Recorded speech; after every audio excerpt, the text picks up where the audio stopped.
A single beam of sunlight once commanded entire civilizations to kneel. Ancient architects mastered a forgotten science, engineering stone to capture the sun and moon. By the end of this journey, you will see every shadow as a message and every ray of light as a tool of immense power. We will uncover how a pyramid could predict the seasons and why a Roman emperor let the heavens write time across his floor. What forgotten truth about our own potential is written in this ancient play of light and stone deep within the ancient mound of Newgrange in Ireland? A stone passage waits in darkness for one specific dawn each year. On the winter solstice, the rising sun aligns with a narrow opening above the entrance, and a single, narrow beam of golden light pierces the long corridor to illuminate the inner chamber. This event has repeated with perfect accuracy for over 5,000 years. It is a stunning example of solar alignment, the foundational principle where entire structures were oriented to capture the sun at its most potent moments. This was not a matter of chance, but of profound and precise knowledge. Experts like Archaeoastronomer Clive Ruggles explain that such alignments required generations of accumulated astronomical observation. The builders first had to understand the sun's yearly journey, tracking its slow migration north and south along the horizon. They used simple, brilliant tools like gnomons, which are just sticks placed upright in the ground. By meticulously marking the lengths and directions of the shadows cast throughout the year, they could pinpoint the solstices, when the sun appears to stand still, and the equinoxes, when day and night are of equal length. With this solar map etched into the land, they could then orient their sacred architecture. At Chichen Itza in Mexico, this knowledge achieved a breathtaking spectacle. The Pyramid of Kukulkan is engineered so that during the equinoxes, the play of sunlight and shadow on the stepped sides creates the undulating body of a serpent, appearing to slither down to earth to join its stone head at the base. This was the descent of the feathered serpent god, a divine event written in light and stone. How did cultures across the world and across millennia achieve such accuracy without any of our modern instruments? The answer lies in a different kind of genius, one that blended deep spiritual belief with relentless empirical observation. These solar alignments were far more than celestial art, they were a functional technology. They served as a cosmic clock and an agricultural calendar, telling people precisely when to plant and when to harvest, and when to gather for the most important rituals of the year. The sun's light was a reliable, divine messenger, and these structures were the antennas built to receive its signal. But the story of light in ritual architecture does not end with the sun's direct beam. Once you can command the sun, you begin to master its absence, learning to engineer the shadows themselves. That shadow cast by an obelisk was far more than a simple marker of time. It was a sacred symbol, a deliberate geometric shape projected onto the earth by divine command. In these ancient worlds, shadows were not empty spaces or simple absences of light. They were active, powerful elements, carefully engineered to convey messages from the gods and to structure the very rituals of human life. This required a profound shift in thinking, from simply capturing a beam of light to intentionally crafting the darkness it created. Architects designed their structures with precise angles and calculated heights, knowing exactly what symbolic pattern a shadow would paint upon a carved wall or altar at a specific moment. The renowned historian of religion Mircea Eliade noted that in many cultures, shadows were seen as manifestations of the divine, a tangible connection to deities or the spirits of ancestors. This concept was made stunningly real at the Temple of Abu Simbel in Egypt. There, on 2 specific days of the year, the rising sun would fire a beam of light deep into the mountain, through the hall and into the inner sanctuary. It would illuminate 3 of the 4 statues seated there, bathing the gods Ra, Amun, and the deified pharaoh Ramesses himself in brilliant light. The 4th statue, the god of darkness Ta, was always left intentionally in shadow, a powerful visual statement about the hierarchy of the cosmos. This was not a happy accident, it was celestial stagecraft. Shadows also served as the world's most elegant clocks. The length and direction of a shadow cast by a pillar or a tall stone could tell a priest the exact hour for a daily offering. They became instruments of social order, their movements highlighting privileged spaces that only the elite could enter, reinforcing the connection between cosmic power and earthly authority. In Mayan observatories, priests watched the slow crawl of shadows across architectural features. These movements allowed them to predict terrifying events like solar eclipses, instilling a mixture of fear and reverence in the population. What does it mean for a shadow, something we often perceive as an imperfection, to be perfected into a tool of worship? It reveals a worldview where every element of the natural world, even its seeming voids, was imbued with meaning and purpose. This mastery over the sun's shadow was only half the story, for a far more mysterious and unpredictable light also governed the ancient night. While the sun commanded the day, the moon ruled a more mysterious and fluid kingdom of the night. On a remote Scottish isle, the Callanish stones stand as silent sentinels under a vast, starry sky. During a major lunar standstill, an event that unfolds only once every 18.6 years, the full moon appears to skim the southern horizon, its pale light pouring directly down the central avenue of the stone circle. This was not a random arrangement of rock, but a carefully engineered conduit for moonlight, designed to bathe a central monolith in an ethereal glow that guided nocturnal ceremonies. Lunar cycles were as crucial as solar ones, but capturing the moon's light presented a far more complex challenge for ancient architects. The sun's path is predictable, its rising and setting points shifting steadily between the solstices. The moon, however, dances to a more intricate rhythm.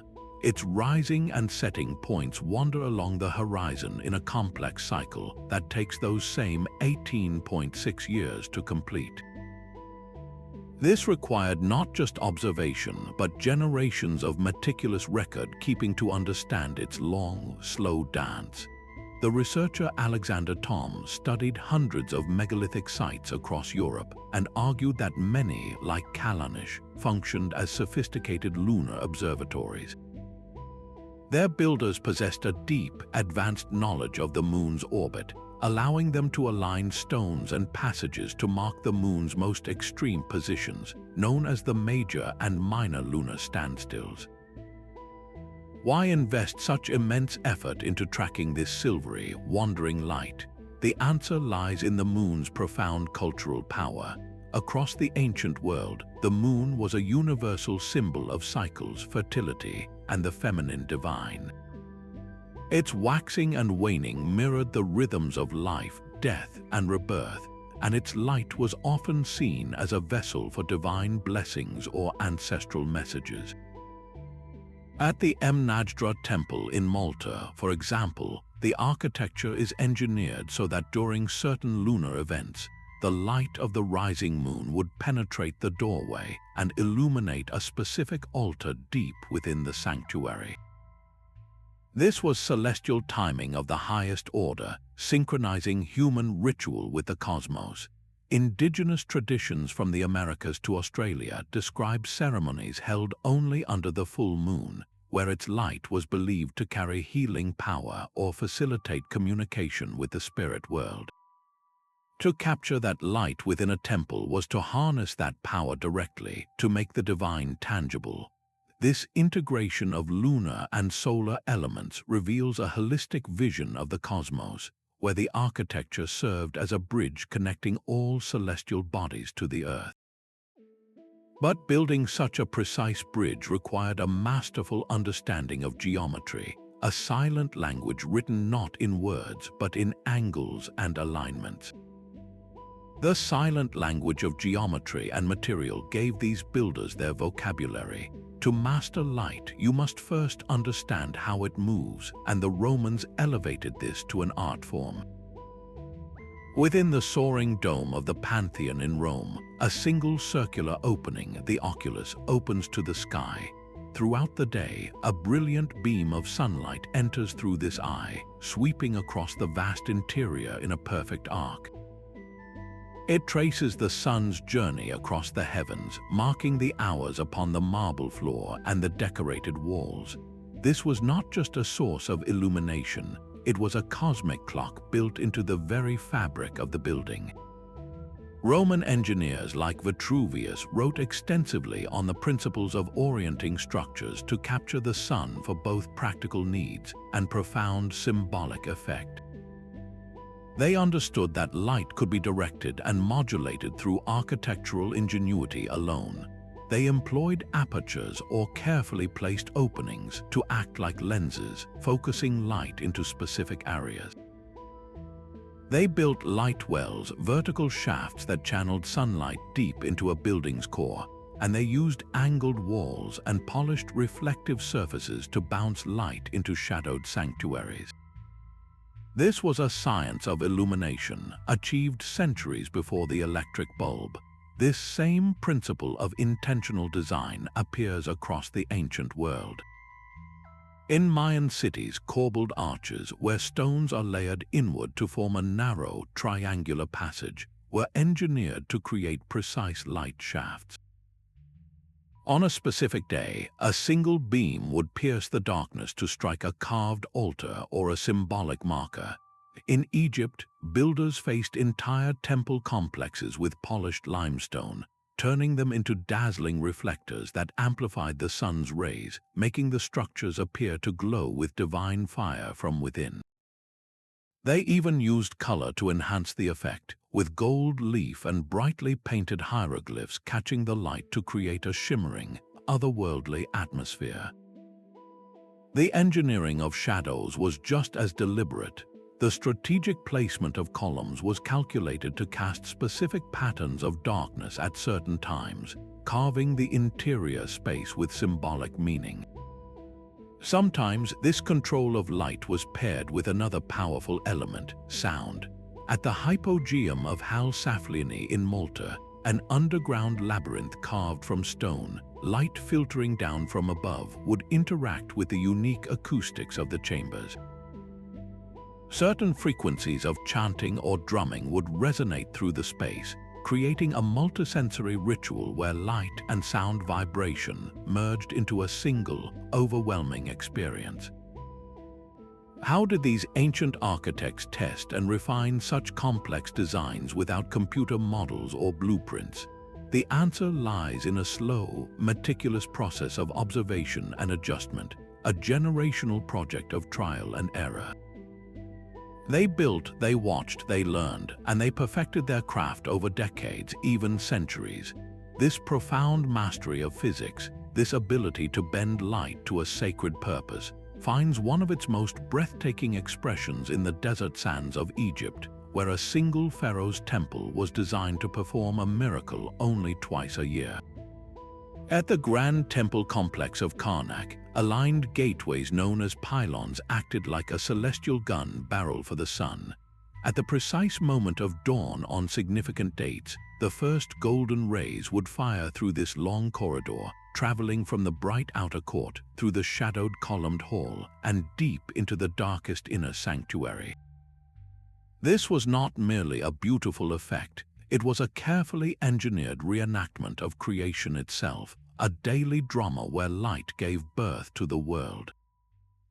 The beam of light symbolized the sun god Ra traveling in his solar barge, and the pharaoh, by standing in that light, became a living part of that divine journey. Egyptologist Richard H. Wilkinson explains that these alignments often integrated multiple celestial bodies, sometimes corresponding to the heliacal rising of stars like Sirius, whose appearance heralded the life-giving Nile flood. The entire temple was a microcosm of the universe, and light was the divine energy that animated it. This cosmic narrative was built into the very floor plan.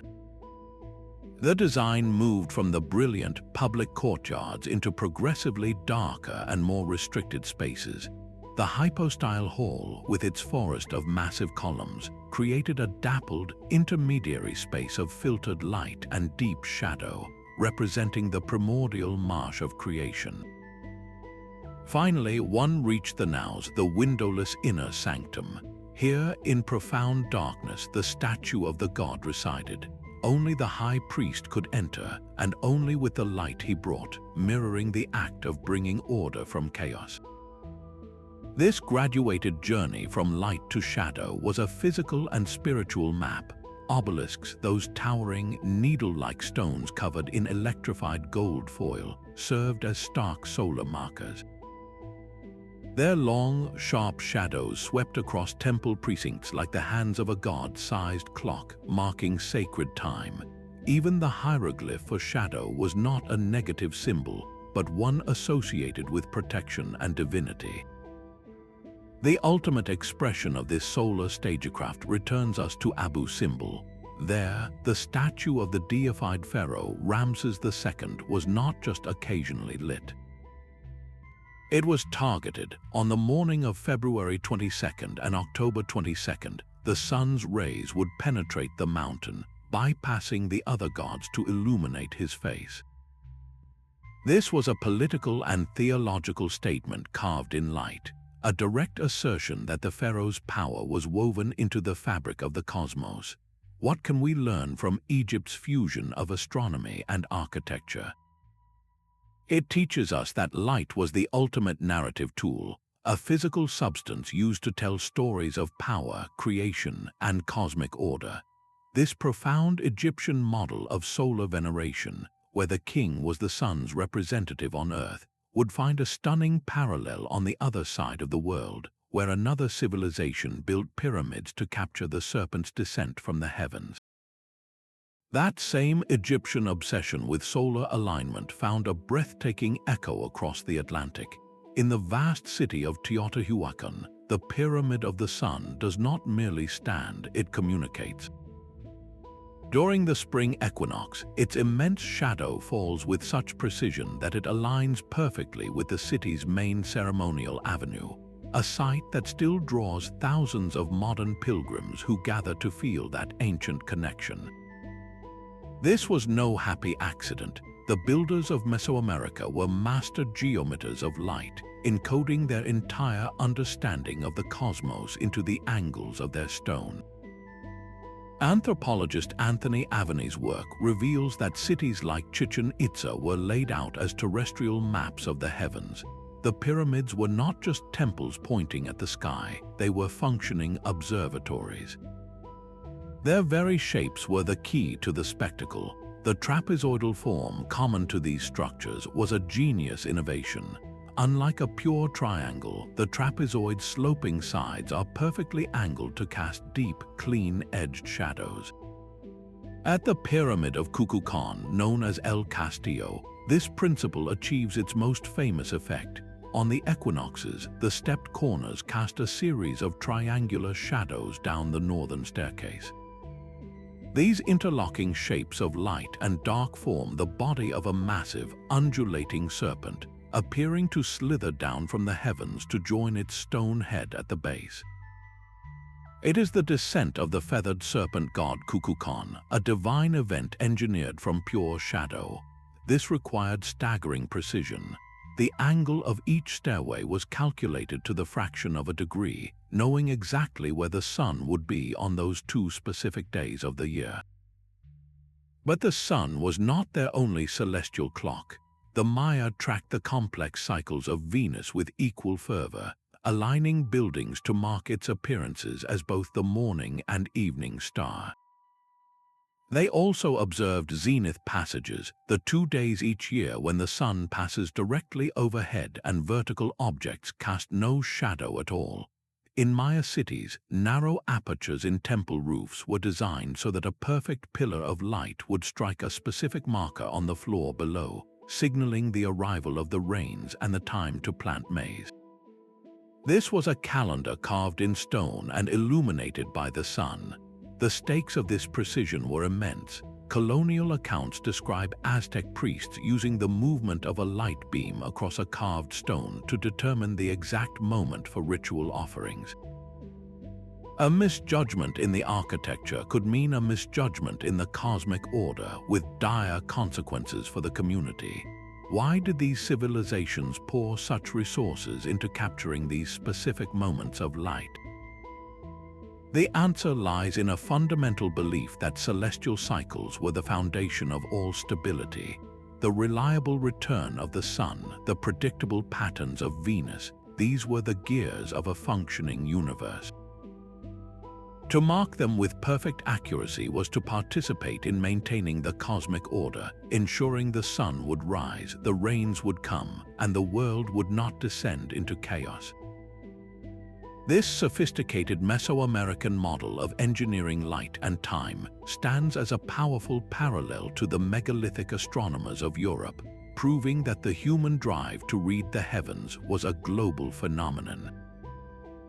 Across the English countryside, the massive Sarsen stones of Stonehenge stand as a silent testament to a deep, ancient need. For centuries, people have gathered to watch the summer solstice sunrise, when the first golden sliver of the sun appears to rise directly over the outlying heelstone, casting its long, narrow shadow directly through the very heart of the monument. This alignment was no coincidence. It was the result of generations of Neolithic builders who possessed a sophisticated understanding of the solar year, and who encoded that knowledge permanently into the landscape. These European megaliths, from stone circles to passage graves, functioned as colossal communal calendars and powerful ritual sites. They were engineered to mark the turning of the seasons with unerring accuracy. The renowned archaeologist Aubrey Burle spent his career studying these sites, and he emphasized that they were far from simple. Many, like Stonehenge, contained multiple alignments for both the sun and the moon, revealing a complex cosmological view where the entire sky was mapped onto the Earth. The builders did not work against their environment, but with it. They used the local topography to enhance these alignments, often placing their monuments on ridges or in valleys that framed the rising or setting sun on a key date. Just consider the immense social organization required to erect these stones. Quarrying, transporting, and raising multi-ton blocks of stone was a monumental undertaking that would have required the coordinated labor of an entire community, likely for decades. This was not a task for a few individuals, but a society-wide project driven by a shared belief system. In Scotland, chambered cairns like Micho in Orkney were designed as precise light receptors. At the winter solstice sunset, the dying light of the year fires a beam down the long, narrow entrance passage to strike the rear wall of the central chamber, illuminating the dark, tomb-like space. This was a profound symbolic act, directly linking the darkness of death with the promise of the sun's renewal. Similarly, the sprawling lines of thousands of stones at Karnak in France are aligned with the solstice sunrise, transforming the entire landscape into a gigantic astronomical instrument. Even in burial rites, shadows were used symbolically. The casting of a shadow across a sacred space or a tomb entrance could represent a soul's journey or its rebirth into the next world. What drove these prehistoric communities with their Stone Age technology to invest such immense, back-breaking labor into these projects? It speaks to a fundamental human desire to harmonize with the powerful, often frightening, cycles of nature. To build a structure that could predict the sun's return after the long, dark winter was to exert a measure of control, to find order in the cosmos, and to ensure the community's survival, both physically and spiritually. The legacy of these megaliths is one of enduring architectural principles, a language of alignment and intention that would be spoken again, in a different tongue, thousands of miles away in the intricate designs of Indian temples. The spiritual resonance of Indian temple architecture transforms stone into a cosmic clockwork. At the Sun Temple in Karnak, the entire structure is conceived as a monumental chariot for the sun god Surya. Its 24 intricately carved stone wheels are not merely decorative.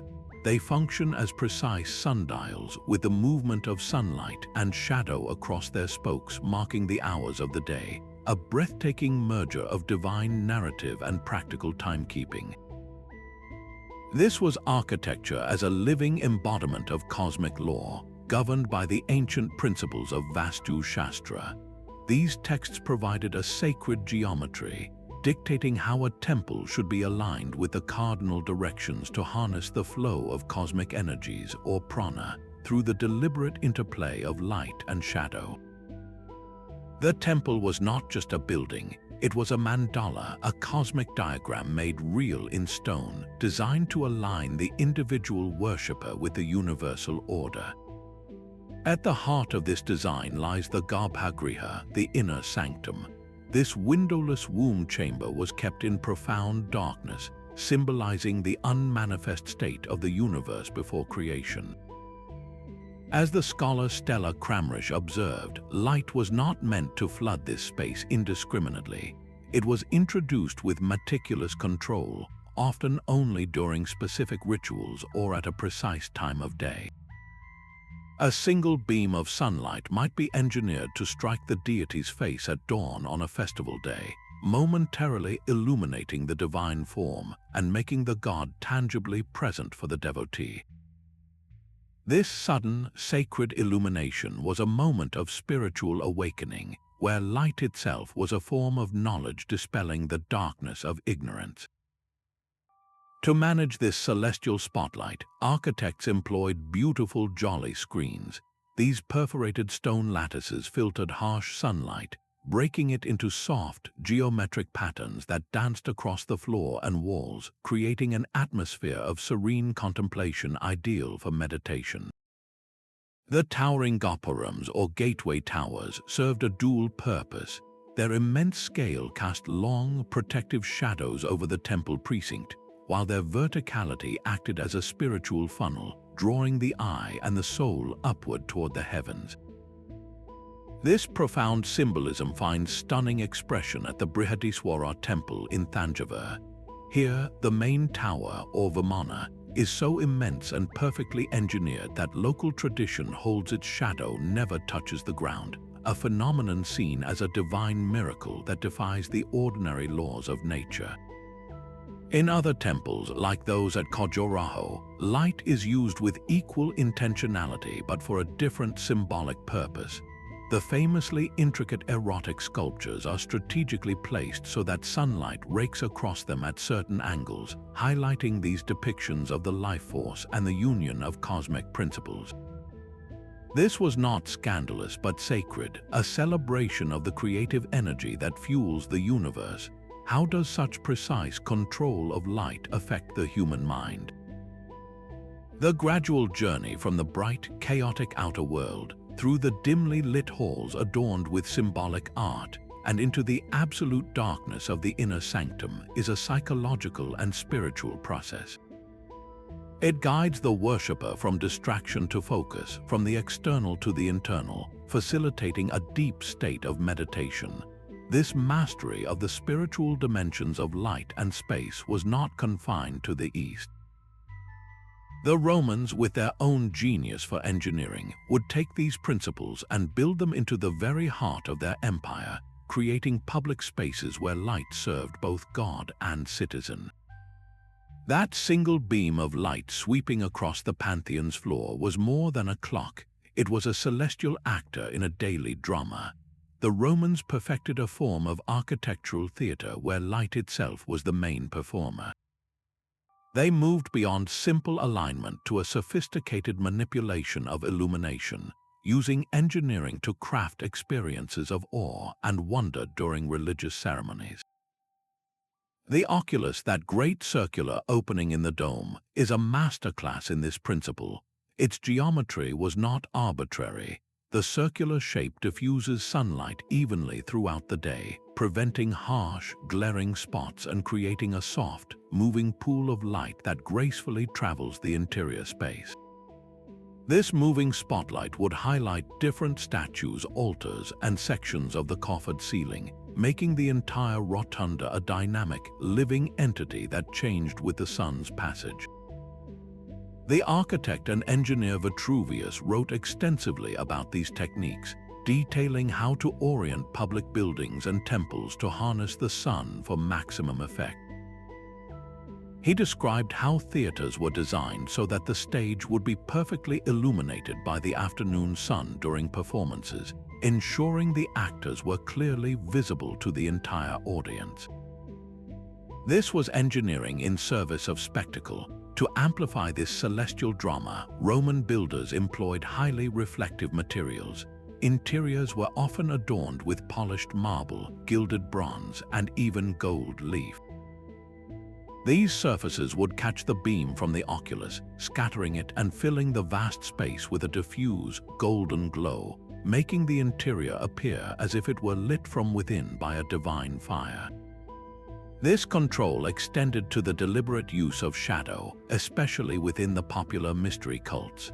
In Mithraic temples, which were often built underground to mimic the cave where the god Mithras slew the cosmic bull, light was used with profound symbolism.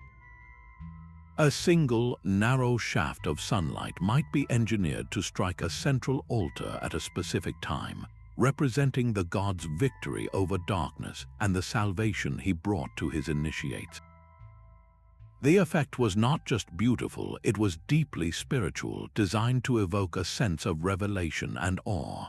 This integration of light extended to all aspects of Roman life. Their vast bath complexes used enormous south-facing windows, not just for ventilation but for solar heating, capturing the sun's warmth to heat the pools and rooms. Even the natural world was read for its light-based omens.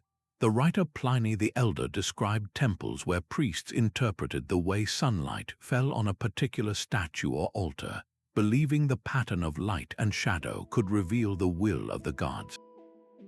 Why did Greco-Roman society invest so heavily in this architecture of spectacle? The answer lies in the power of shared experience.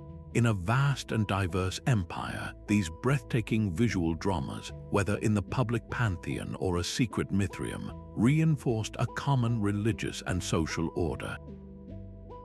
They made abstract gods tangible and demonstrated the state's power to harness the very forces of nature. This classical fusion of engineering and aesthetics created a legacy that would echo for centuries, but it was far from the only way to converse with the heavens. On continents the Romans never knew, indigenous cultures were developing their own, equally profound languages of light and stone. High on a sun-baked butte in Choco Canyon, 3 massive stone slabs lean against a cliff face. Carved into the rock behind them are 2 spiral petroglyphs. For most of the year, they are simple, static symbols, but on the summer solstice, a brilliant dagger of sunlight pierces through the narrow gaps between the slabs, spearing the center of the larger spiral. At the winter solstice, twin daggers of light perfectly bracket the same carving. This is the sun dagger of Fajoda Butte, a sophisticated celestial calendar engineered by the ancestral Pueblones, often called the Anasazi, over 1,000 years ago. They used the canyon's natural architecture, the specific placement of those rock slabs, to transform a beam of light into a precise astronomical instrument. This genius for integrating landscape and light is a thread running through indigenous traditions worldwide. In the vast expanse of Aboriginal Australia, the very land itself is a text written with light and shadow. The concept of songlines or dreaming tracks describes how ancestral paths are mapped onto the physical terrain. Specific rock art sites are positioned so that at the equinox, the rising sun's rays strike them at a particular angle, momentarily illuminating sacred figures and animating the stories of creation. At Newgrange along the Murray River, a series of engraved circles and lines are believed to track the phases of the moon through the shifting patterns of shadow that move across them each night. Here, the landscape is not just an observatory, it is a living library, its knowledge revealed by the sun and the moon. This deep ecological knowledge, what anthropologist Wade Davis calls the ethnosphere, was encoded directly into ritual architecture. On the North American plains, medicine wheels were constructed with stones laid out in a radial pattern, with key cairns aligned to the rising and setting sun on the solstices. These were not just places of prayer, but functioning solar calendars that marked the critical turning points of the year for hunting and gathering cycles. In the Pacific, Polynesian navigators built marae, sacred open-air temples, often aligned with the heliacal rising of specific stars.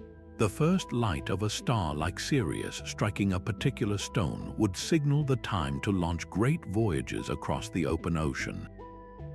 In parts of Africa, shrines were oriented to catch the first light of the rainy season, a moment of profound importance for agriculture, weaving celestial events directly into the fabric of survival.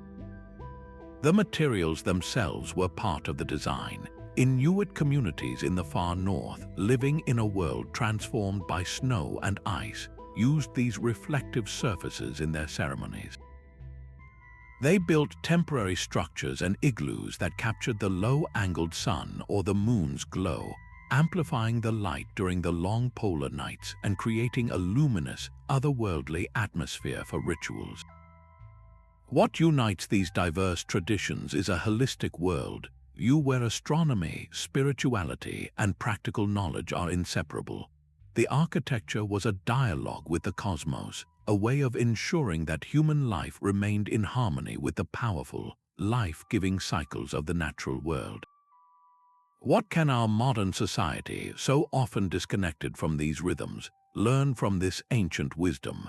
It encourages a profound appreciation for indigenous knowledge as a source of sustainable design, reminding us that the most elegant technology often works with nature, not against it. From the sun daggers of Colorado to the songlines of Australia, a universal human impulse emerges to read the sky and write its message in stone. This global tapestry of light engineering, though woven with different cultural threads, reveals a set of common principles that transcend time and place. A three-dimensional digital model of Machu Picchu reveals a secret the stones have held for centuries. As researchers input the precise coordinates and dates of the equinoxes, the virtual sun climbs to its zenith. On the screen, the shadow cast by the sacred Intihuatana stone shrinks, until at the exact moment of solar noon it disappears entirely. The stone stands for a brief, perfect moment, in direct communion with the sun, casting no shadow at all. This is the power of archaeoastronomy, a field that merges the trowel of the archaeologist with the telescope of the astronomer.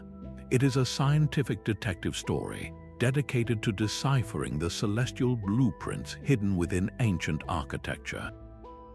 Researchers like Clive Ruggles spend years in the field, using high-precision GPS to map the exact positions of monuments and sophisticated software to recreate the ancient sky.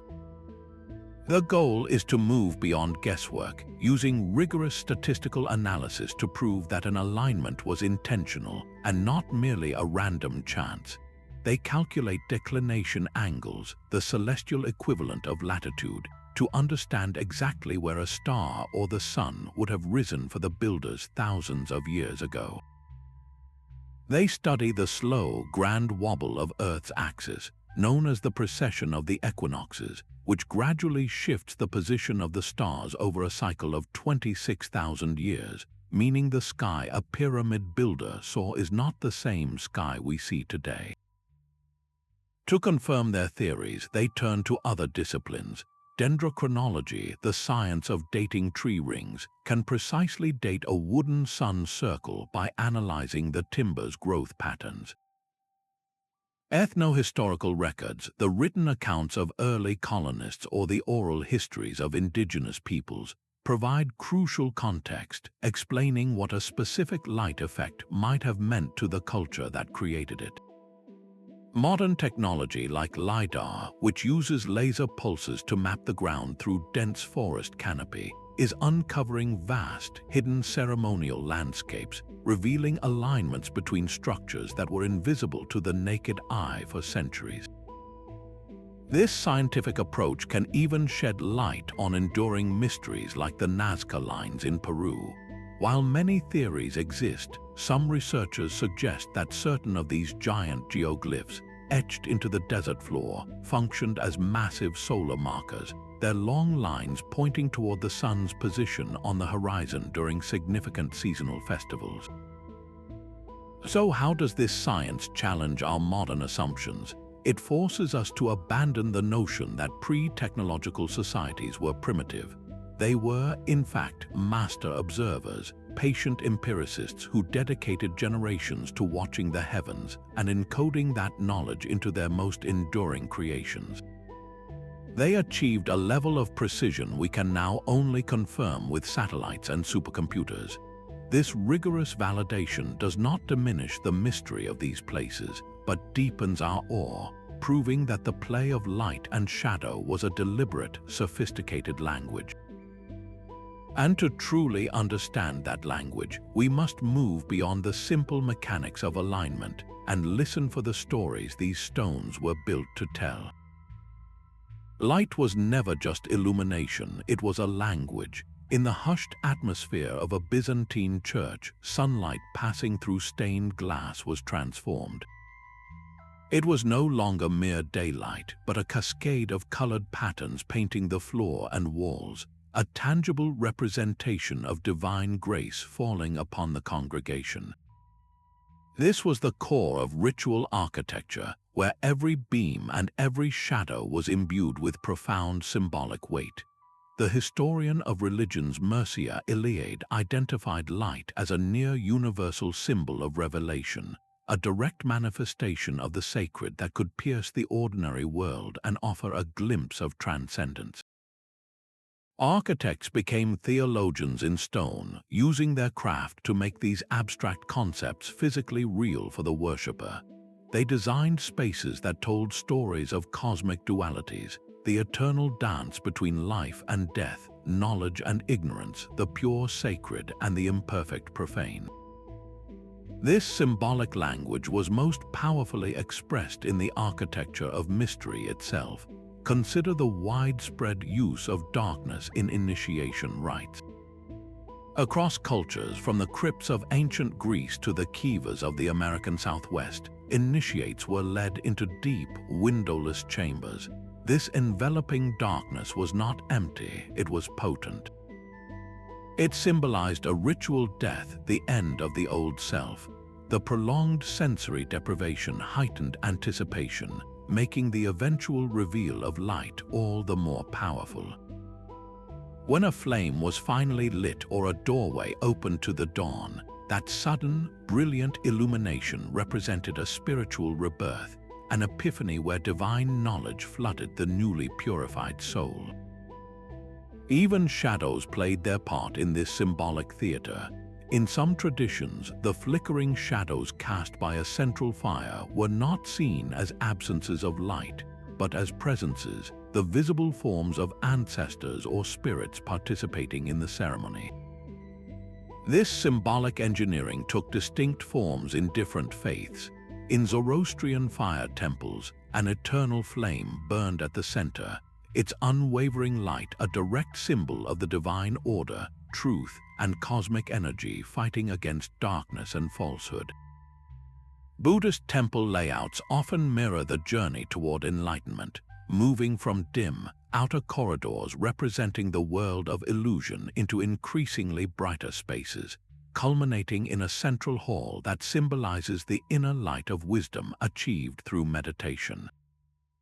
The very orientation of a building could be a theological statement. The Christian tradition of aligning churches toward the east ensured that the rising sun, the light of the world, would shine through the altar window during morning mass, physically linking the ceremony to the resurrection of Christ. This practice finds its most breathtaking expression in Gothic cathedrals, where the massive rose window acts as a stone kaleidoscope. When the sun strikes it, the interior is flooded with a fiery, jewel-like aura, transforming the vast stone space into a vision of the heavenly Jerusalem. What do these recurring symbols, found from Japan to Jerusalem, tell us? They speak to a shared human quest for meaning, a universal impulse to look at the most fundamental forces of nature, like light, and see within them the answers to our deepest spiritual questions. This rich symbolic vocabulary, however, required an equally sophisticated set of practical tools to bring it to life. The immense stone blocks of Baalbek's Roman temple present a puzzle that defies easy explanation. To build a platform for the Temple of Jupiter, engineers quarried and transported the famous trilithon, 3 stones each weighing over 800 tons. But their genius extended far beyond brute force.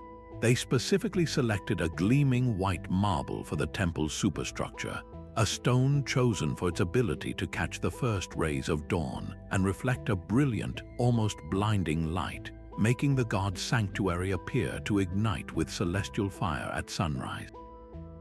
This was no accident. It was a deliberate fusion of material science and ritual purpose. Across the ancient world, the choice of stone was the first step in engineering light.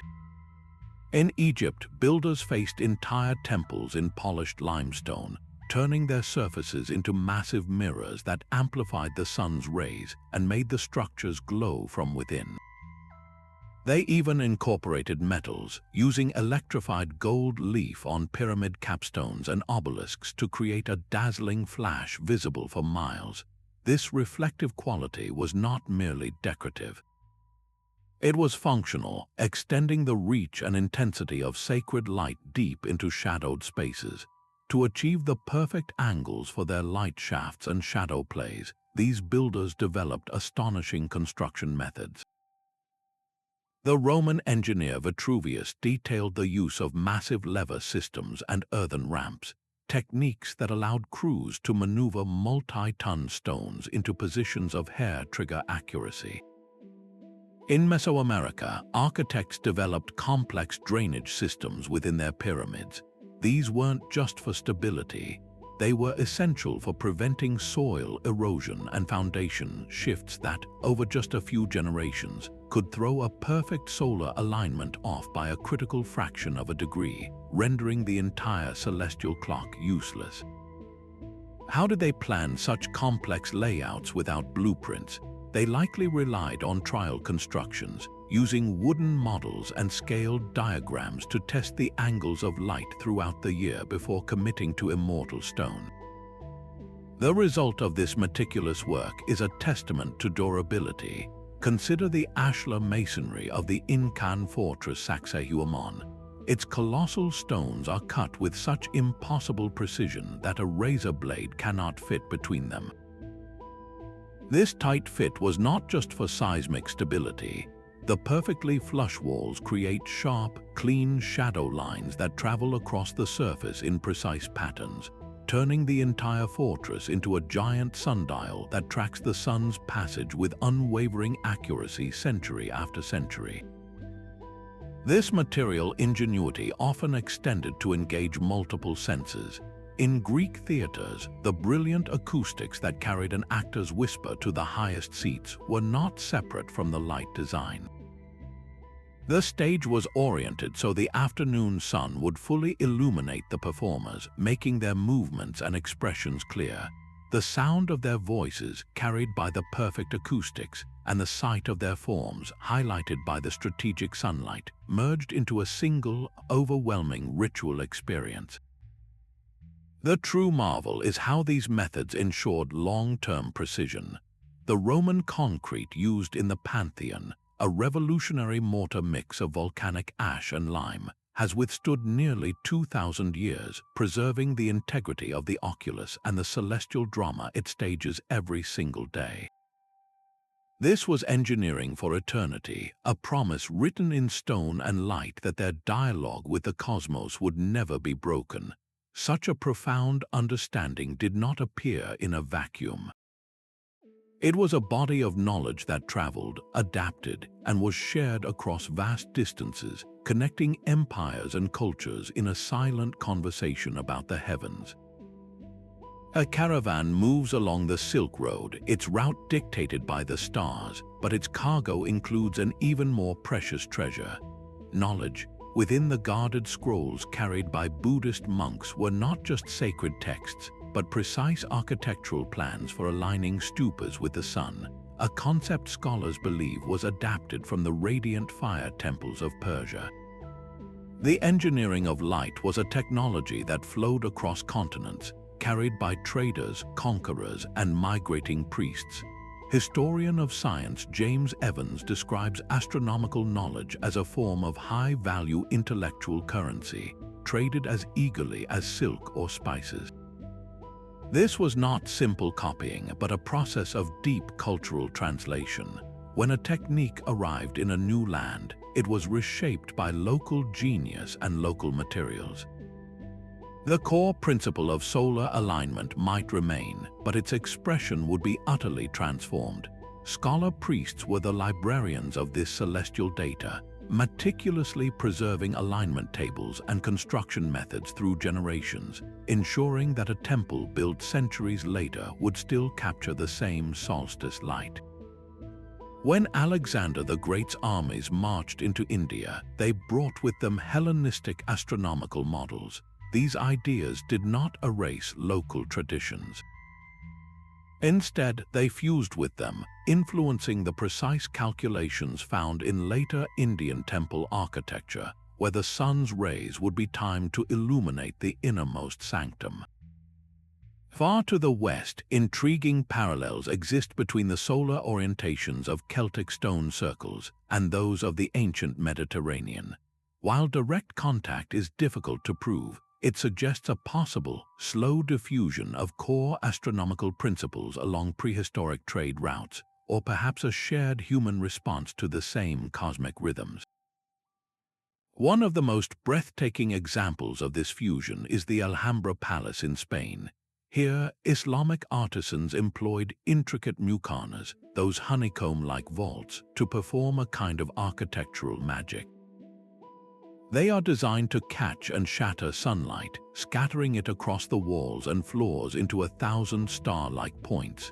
This effect is a direct physical manifestation of Bedouin desert sky lore, translated into stone by Iberian craftsmanship, creating a celestial canopy indoors. Why did these specific techniques for manipulating light find such fertile ground across such different cultures? The answer lies in a universal human yearning for cosmic order. The predictable journey of the sun offered a model of stability and harmony in a chaotic world. To build a structure that mirrored that order was to create a small pocket of perfect balance on Earth, a sanctuary where heaven and earth met. This interconnectedness challenges the modern image of isolated ancient civilizations, revealing instead a surprisingly networked world, bound together by a shared quest to capture the divine in a beam of light.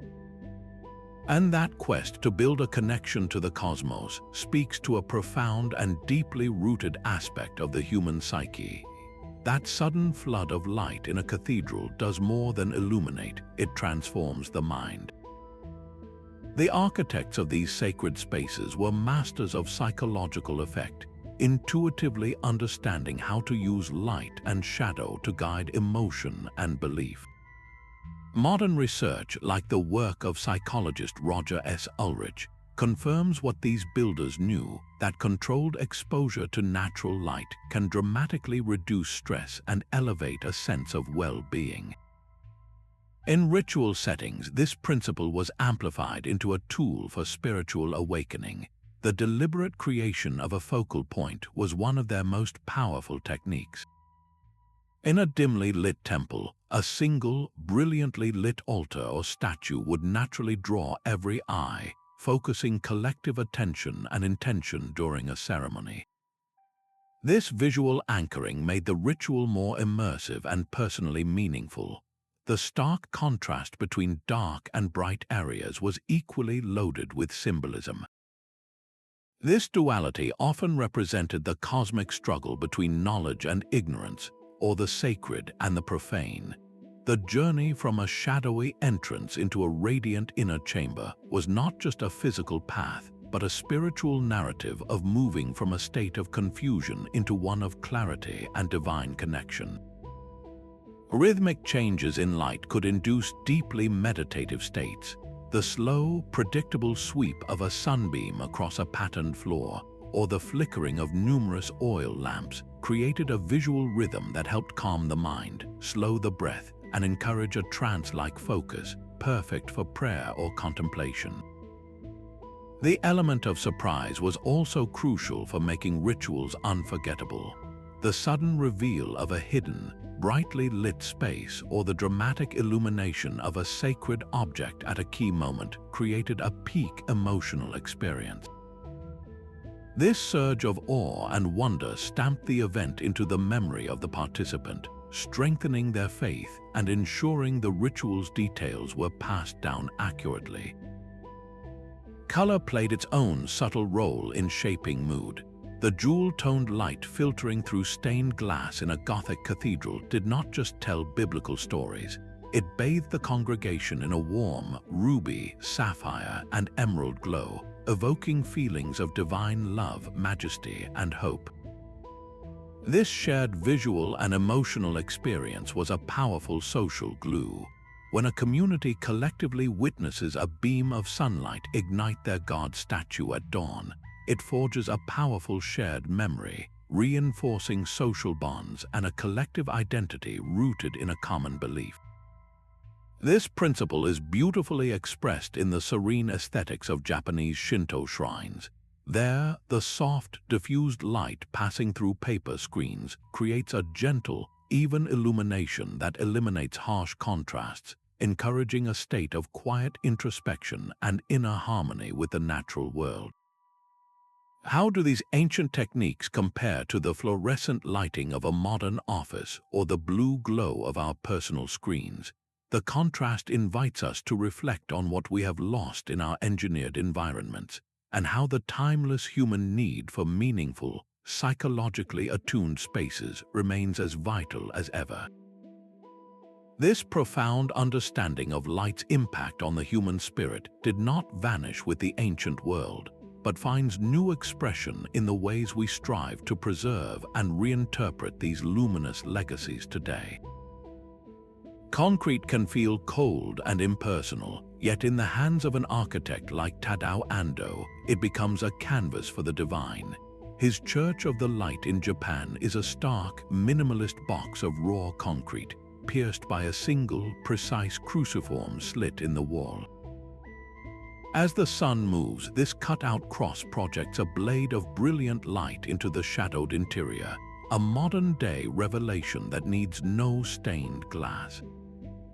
This is not a rejection of ancient wisdom, but a profound revival. Contemporary architects are rediscovering the timeless principles of ritual light engineering, using them to create spaces that nourish the human spirit while respecting the planet. They treat light not as an afterthought, but as a fundamental building material, a philosophy championed by designers like Stephen Hall, who speaks of the phenomenology of light, how its experience shapes our very consciousness within a space. With advanced digital modeling, these modern builders can simulate the sun's path with an accuracy that would astound Neolithic astronomers, allowing them to preordain the play of light and shadow across a floor plan before a single brick is laid.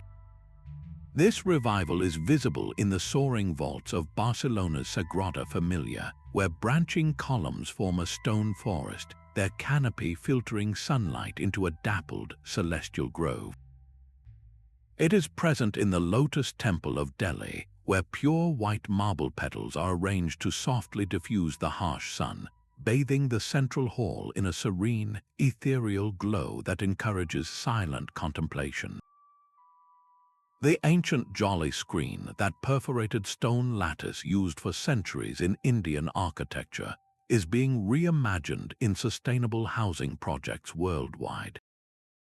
These modern versions, sometimes crafted from recycled materials, control solar heat gain, provide privacy, and cast intricate, ever-moving shadow patterns that connect inhabitants to the daily rhythm of the sun. This fusion of ancient principle and modern purpose finds a powerful example in the Chapel of St. Ignatius. Designed by Stephen Hall, the building is conceived as a collection of light bottles. 7 different shafts of light, each filtered through a specific colored glass, penetrate the chapel volume. Each beam represents a distinct spiritual concept from the Jesuit tradition, making light itself the narrator of a sacred story. Why does this ancient language of light feel so urgently relevant today? The answer lies in a dual crisis of environmental sustainability and human well-being. Passive solar design, a core tenet of green architecture, is a direct descendant of aligning a temple to the winter sun for warmth. By strategically placing windows and using thermal mass, modern buildings can harness the sun's free energy for heating and lighting, drastically reducing their carbon footprint. Simultaneously, in an age of digital overload and sensory chaos, these light-aware designs offer psychological sanctuary. A workspace bathed in balanced natural light can reduce eye strain and improve mood. A home that tracks the sun's journey fosters a deeper, more calming connection to the natural world. This is the enduring legacy of those first solar observers, a legacy that proves that building with light is not a forgotten art, but a vital design language for our future. Preserving the original structures that taught us this language, however, presents a formidable and growing challenge. A drone hovers silently above the ancient ruins of Palmyra, its camera mapping every stone with millimeter precision. This is not just archaeology, it is a race against time. The very survival of these light-engineered masterpieces hangs in the balance, threatened by forces their builders never conceived. Ground subsidence, the slow sinking of the earth, can shift a multi-ton monolith just enough to throw a perfect solstice alignment off by a critical degree over centuries. Urban sprawl brings a more insidious foe, light pollution, whose artificial glow washes out the stars and celestial patterns these structures were built to honor. Even the footsteps of millions of visitors can compact the soil, gradually altering the delicate foundation of a site. UNESCO experts now routinely monitor the solar events at World Heritage Sites, understanding that if the light show fails, a vital part of our human story is lost. Conservationists face a profound dilemma. How do you protect a crumbling wall without blocking the very beam of light that gives it meaning? At sites like Newgrange, the answer has been ingenious protective shelters designed with transparent materials and precise angles that shield the ancient stones from rain and wind, while still allowing the winter solstice sun to make its 5,000-year-old journey down the passageway. The debate over restoration is equally complex. Should we rebuild a fallen temple using modern materials, potentially changing the original light paths, or let it stand as a ruin, preserving its authenticity even as its celestial function fades? Digital technology offers a powerful new tool for this fight. Through high-resolution, three-dimensional laser scanning, specialists can create virtual twins of entire sites. These are not simple models, they are perfect digital clones that capture every crack and contour. Researchers can then run simulations, watching how sunlight would have fallen through a now collapsed roof or how a shifted wall has corrupted an ancient shadow clock. This allows for reconstructions that are not guesswork, but data-driven acts of recovery. At Stonehenge, the solution to preserving the solstice sightlines was radical: the complete relocation of visitor facilities and roads to restore the ancient landscape to its original, unobstructed state. How do we, as a global community, balance the public's right to experience these wonders with the absolute necessity of preserving them for future generations? Every visitor who walks these sacred grounds becomes part of their ongoing story, with a responsibility to help protect the fragile dialogue between stone and sky. These urgent preservation efforts underscore just how much we have at stake, a value that becomes intensely clear when we confront the fierce debates over what these ancient alignments truly meant. Even the most precise alignment can be interpreted in wildly different ways. The stone pillars of Göbekli Tepe, a site that predates Stonehenge by thousands of years, stand at the center of a fierce scholarly debate. Were their arrangements a sophisticated star map, or were they purely symbolic, representing ancestors or spiritual concepts with no astronomical function at all? This is not a minor dispute. It strikes at the very heart of how we understand humanity's earliest forays into monumental architecture. The field of archaeoastronomy is a battleground of interpretation, where every claimed alignment is scrutinized for its intentionality. Archaeologist Alison Sheridan cautions against the temptation to see advanced astronomy everywhere, a tendency that can oversimplify rich and varied cultural practices into a single narrative of stargazing. This skepticism is crucial. For every compelling theory about a sun cult, there are alternative explanations rooted in social structure, mythology, or even simple architectural pragmatism. The shafts within the Great Pyramid of Giza provide a classic example. While some researchers argue they were precisely aligned with specific stars to guide the pharaoh's soul, others contend they served a purely practical purpose, perhaps for ventilation during construction or as symbolic channels for a different kind of spiritual energy. Similar debates surround ancient cave art. Are the painted animals in European caves positioned so that flickering torchlight would make them appear to move, creating a prehistoric light show, or is this a modern projection onto ancient symbolism? The Antikythera mechanism, that astonishingly complex Greek analog computer, is often linked to predicting eclipses for temple rituals. Yet, the debate continues over whether its primary purpose was celestial showmanship or more mundane nautical and calendrical calculations. Sometimes the controversy is even more fundamental. At the Barnenes cairn in France, a massive megalithic tomb, some archaeologists see carefully engineered light channels designed to admit the solstice sun.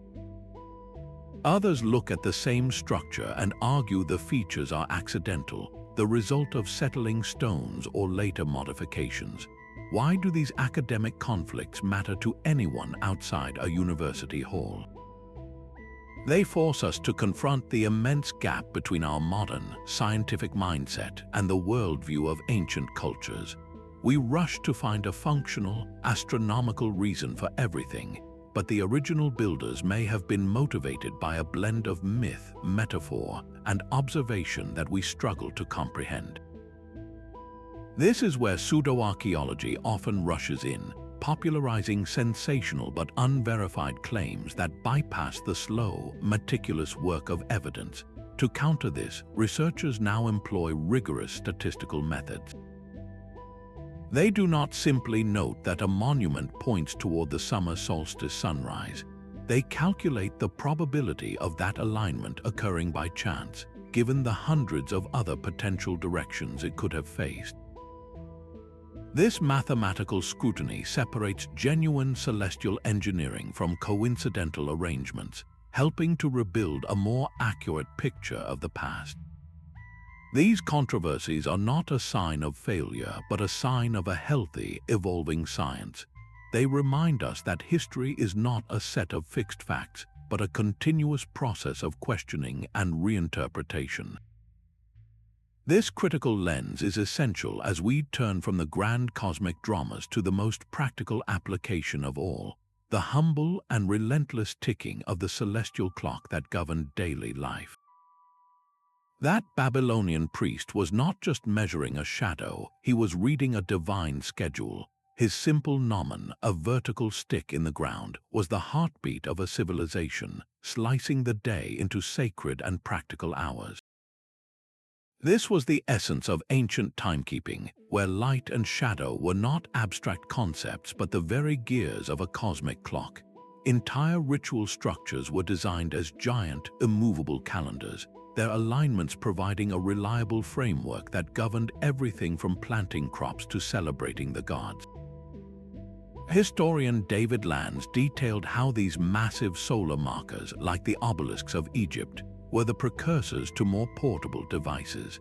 The shadow sweeping across a temple floor evolved into the calibrated lines of a sundial. Light wells, vertical shafts cut into a building's roof, acted as precision instruments, signaling the exact moment of high noon when the sun poured directly down the shaft to illuminate a specific mark. This was timekeeping on an architectural scale. Lunar cycles were tracked with equal care, as the moon's wandering light through an engineered aperture could mark the passage of months and even predict the terrifying spectacles of eclipses.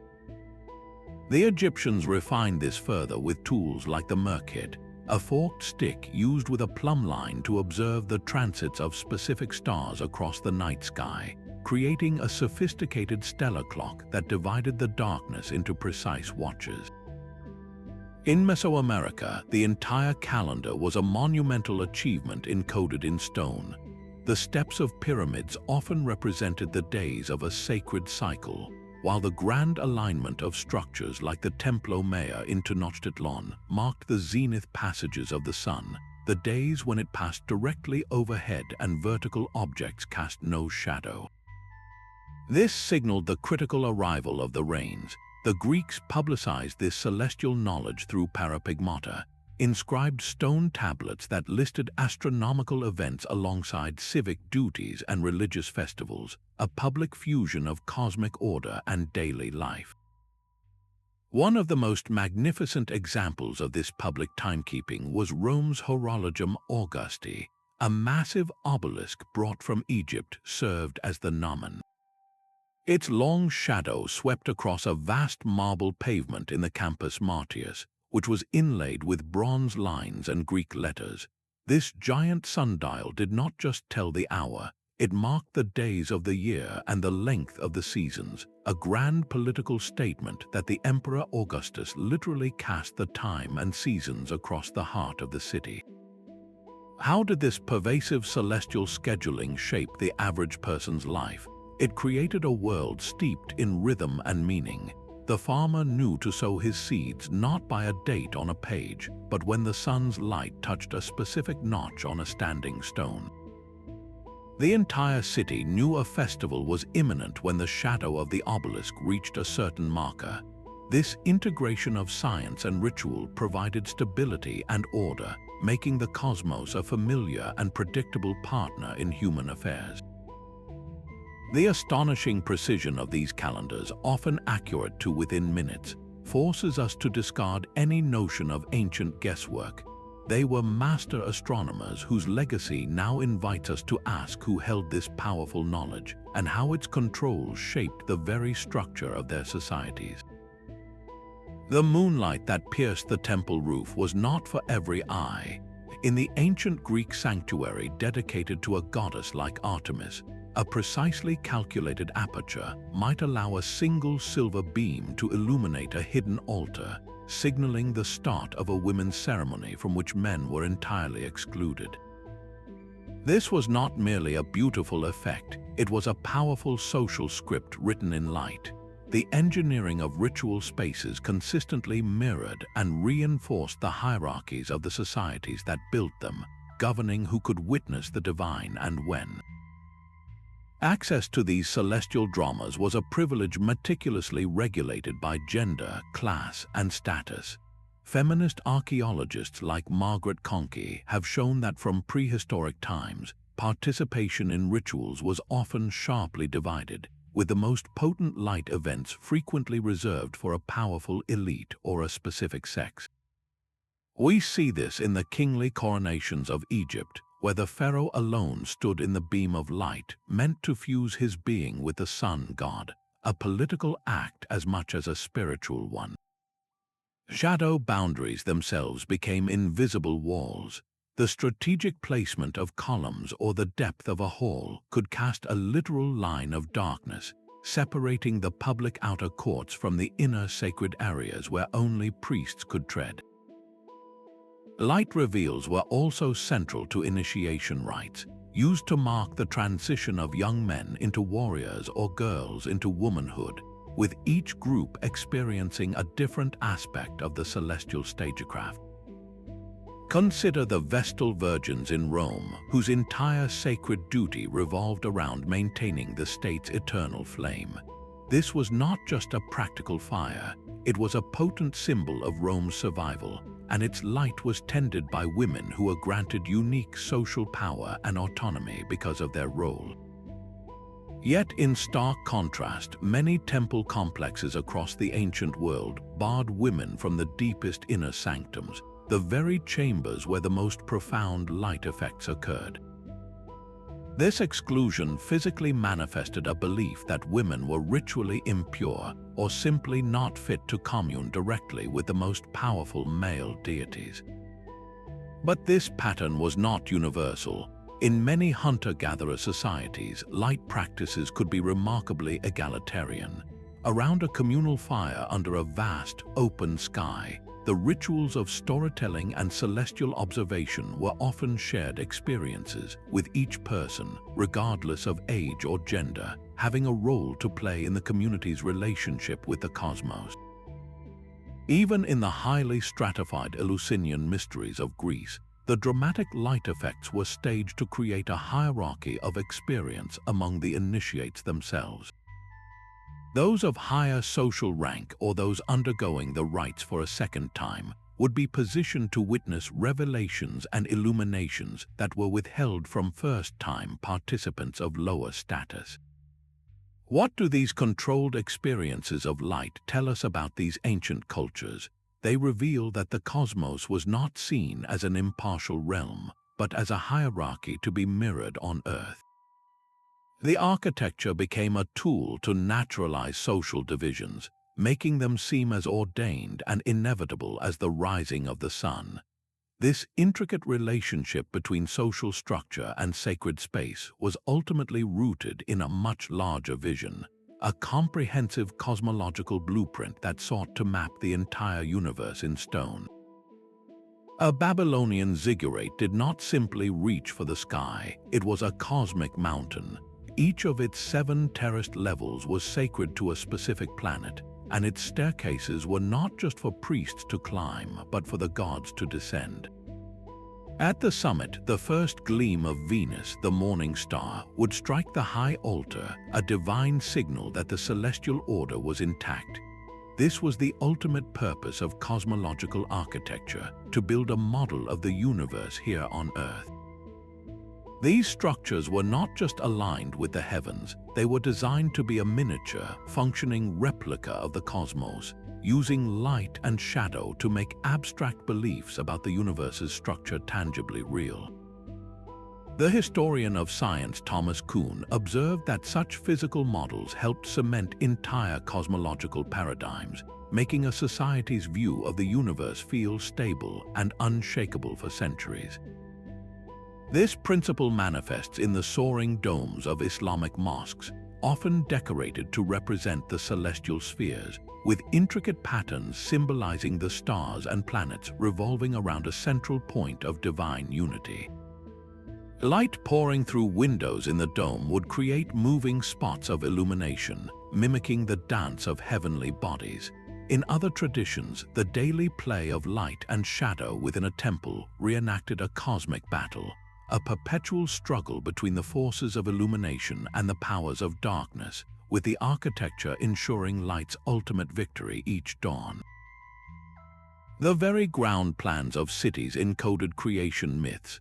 The 3 stars of Orion's belt were seen by the ancient Egyptians as the celestial home of the god Osiris, and the pyramids at Giza are arranged on the ground to mirror that specific stellar pattern, tethering the pharaoh's journey to the afterlife directly to the stars. This cosmic mapping was a global phenomenon. In China, the practice of feng shui oriented tombs and palaces to harmonize with the invisible currents of cosmic energy, aligning human structures with the dragon lines of the earth to ensure prosperity and order. In the Andes, the Inca capital of Cusco was the center of the universe, from which 41 sacred lines or sects radiated outward like spokes on a wheel. Each line was dotted with shrines or huacas that marked astronomical events and organized both the social and the sacred geography of the entire empire. The Norse vision of the world tree Yggdrasil, which connects the 9 realms, finds its echo in the layout of their temple groves, where the central tree or pillar was the axis mundi, the literal center of the world. One of the most breathtaking examples is the Borobudur Temple in Java. This massive Buddhist monument is a 3-dimensional mandala. Pilgrims walk a spiraling path up through its 9 levels, each tier representing a stage toward enlightenment.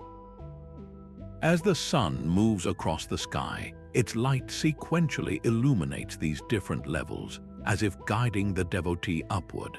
The entire architectural journey is a physical and spiritual ascent through the layers of the cosmos, from the world of desire at the base to the formless realm of pure spirit at the summit. How did living within such a cosmically modeled world shape the average person's daily reality? It meant the universe was not a distant, abstract place. It was present in the very stones of your city, in the shadow that fell across your path, in the light that touched the altar. The architecture was a constant, reassuring reminder that human life was intimately woven into a vast, ordered, and meaningful whole.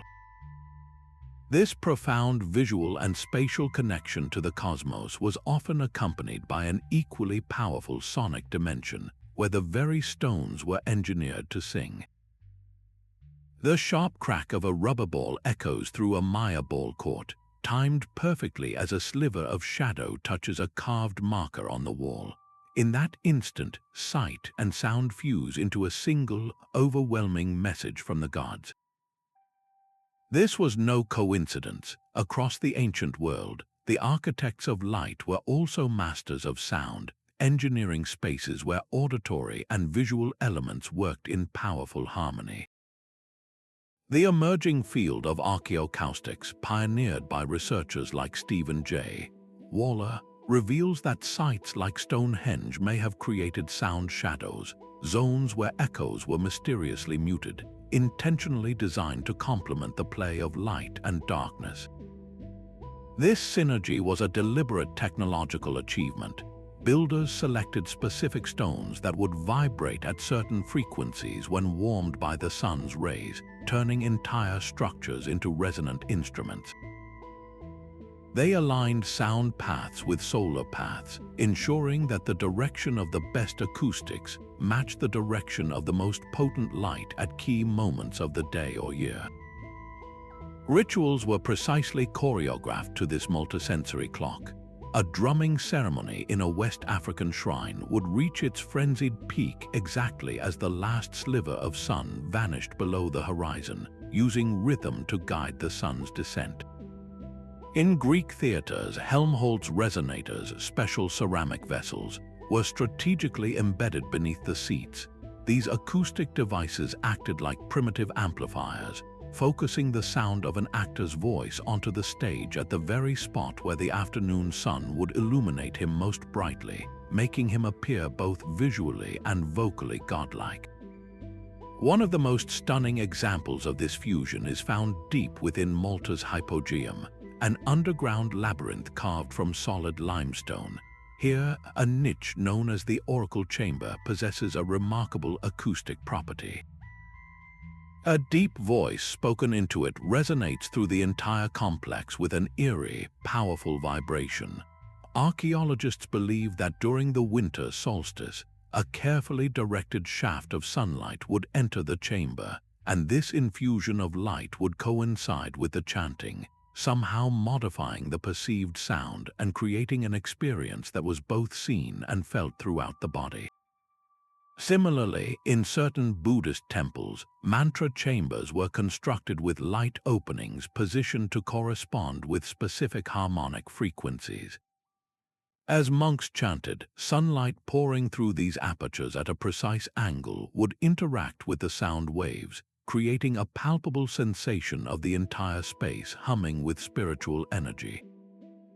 Why would cultures pour such immense effort into weaving together sound and light? The answer lies in the pursuit of a holistic ritual experience, one that engaged every facet of human perception to transport participants beyond the ordinary. A light effect alone could be wondrous, but paired with a resonant chant or a thunderous drumbeat that vibrated in your chest, it became transcendent, breaking down the barrier between the worshipper and the divine. This sophisticated multisensory design stands as a testament to a truly advanced understanding of human consciousness, proving that these ancient builders knew how to architect awe itself. The principles of ancient solar stagecraft were never truly lost, only waiting in the pages of forgotten texts for a new generation of architects to rediscover their power. Renaissance masters, eagerly studying the recovered works of Vitruvius, looked past the Roman engineering to the underlying philosophy that light could be engineered to elevate the human spirit. In St. Peter's Basilica, Michelangelo's magnificent dome does more than span a vast space, it channels divine attention. The windows encircling its base and the lantern at its summit create a cascading effect of illumination, transforming the massive structure into a luminous crown, a direct echo of the Pantheon's celestial theater designed to inspire awe on a Christian scale. This was not mere imitation, it was a profound adaptation.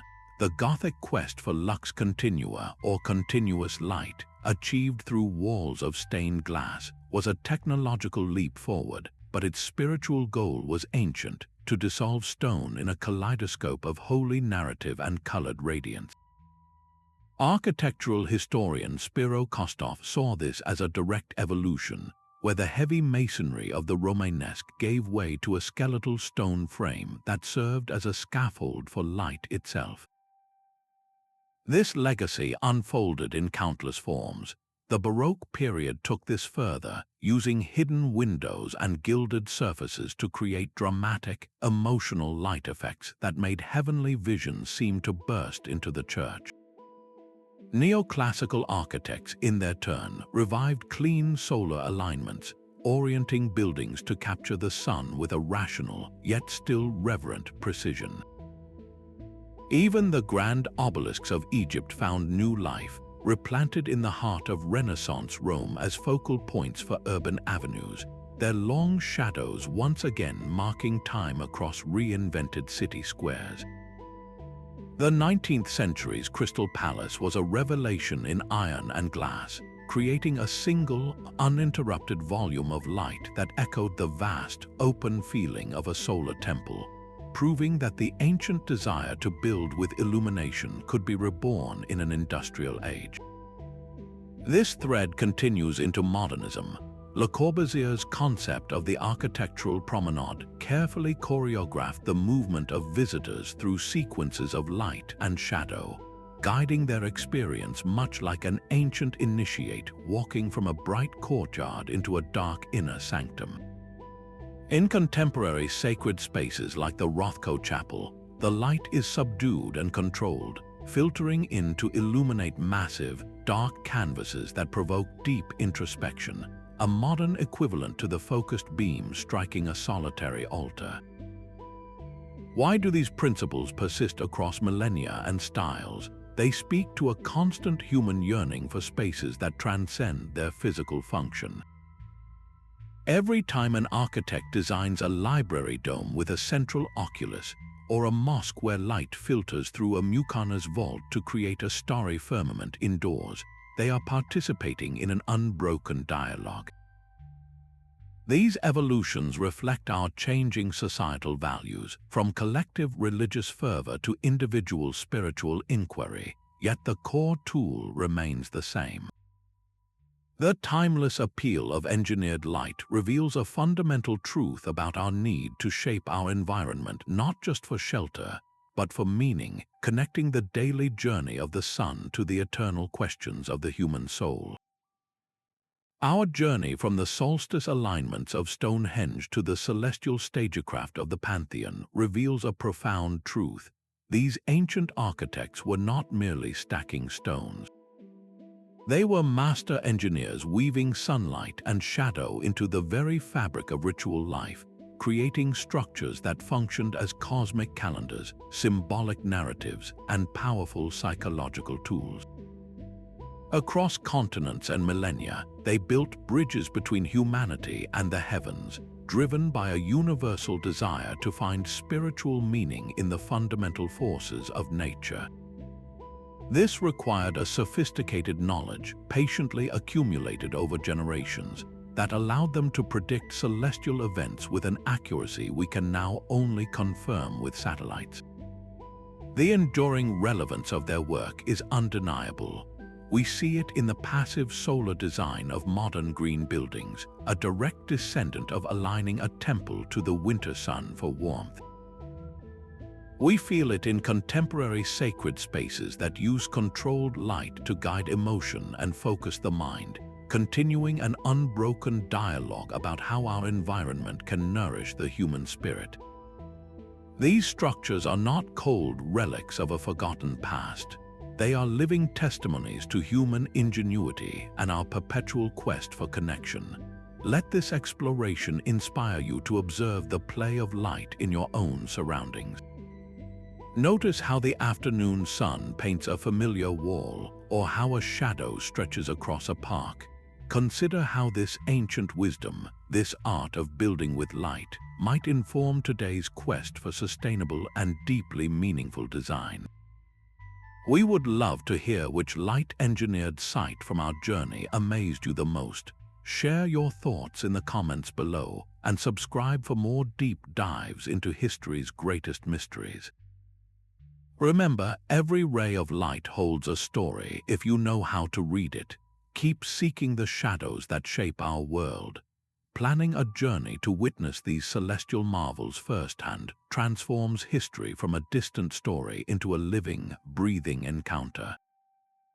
You could stand among the crowd at Chichen Itza during the spring equinox, feeling the collective anticipation as the late afternoon sun begins to paint the shadowy body of the feathered serpent Kukulkan down the pyramid's northern staircase.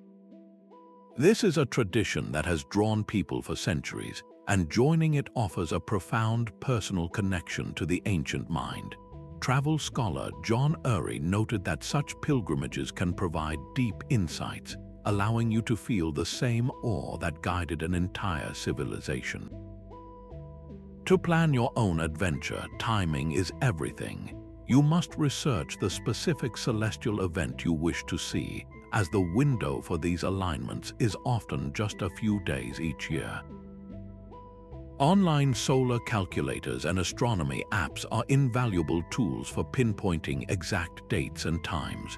For popular events like the winter solstice at Newgrange in Ireland, demand is so high that access is granted through an annual lottery, a testament to the enduring power of these sites. If you cannot secure a spot, many locations now offer live streams, bringing the magic of the solstice sunrise directly to you. When visiting, consider joining a guided tour led by an expert in archaeoastronomy. They can point out subtle alignments and explain the complex science and symbolism you might otherwise miss. Look beyond the famous sites to hidden gems like the Caracol Observatory in Belize, a unique round tower believed to have been used by Maya priests to track the path of Venus across the sky. If you hope to capture the perfect photograph, arrive early to secure your position and use a tripod to stabilize your camera in the changing light. Most importantly, be a respectful visitor. Follow all posted guidelines, stay on marked paths, and refrain from touching fragile carvings and stonework. Your entry fees and donations often go directly toward vital preservation work, ensuring these ancient stage sets for light continue to function for generations to come. Why make the effort to seek out these experiences? Because seeing a dagger of sunlight spear a spiral petroglyph or watching a chamber illuminate after thousands of years of darkness does more than educate you. It makes you a participant in an unbroken human conversation with the cosmos, a dialogue written in the most beautiful language of all.